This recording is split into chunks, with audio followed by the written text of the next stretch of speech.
Hasne Ivolive, Encantadia. Ngayong araw, saktong 2 dekada o noong 2005, unang napanood sa telebisyon ang Encantadia. Ang kapuso telefantasyang tumatak sa milyon-milyong Pilipino, kabilang ang mga millennial. Napa-Flashback Friday pa nga ang ilan sa kanilang best memories as Encantadicts. May gabi-gabi raw na nagmamadaling umuwi. At may nakiki-overnight pa raw makapanood lang. Ang isang netizen, hardcore ang pagka-fan. Kinokopya pa raw para mapag-aralan ang wika sa serye na Enchan.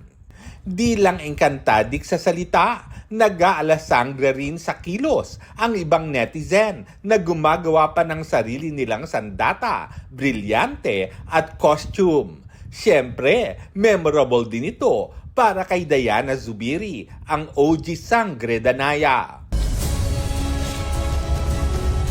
Ang pagmamahal ng marami sa Encantadia, dama hanggang sa modern sequel na Encantadia Chronicles Sangre.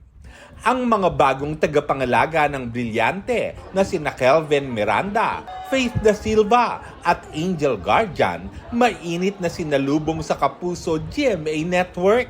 Nakiabisala rin si Nunong Imaw sa Encantadia Day. Naroon din si Officer in Charge at Vice President for Drama ng GMA Entertainment Group na si Cheryl Chingsi.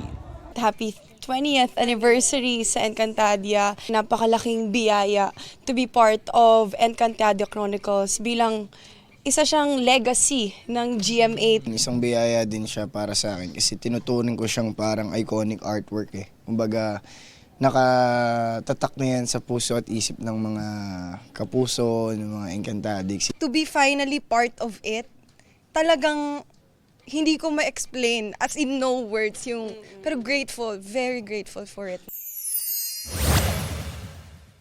From magical to cuteness overload, ang maternity photo shoot ng soon-to-be parents na sina Megan Yang at Mikael Daez. Featured ang kanilang fur babies na sina Soba at Chia. Or Santiago nagbabalita para sa GMA Integrated News. Huwag magpahuli sa mga balitang dapat niyong malaman. Mag-subscribe na sa GMA Integrated News sa YouTube.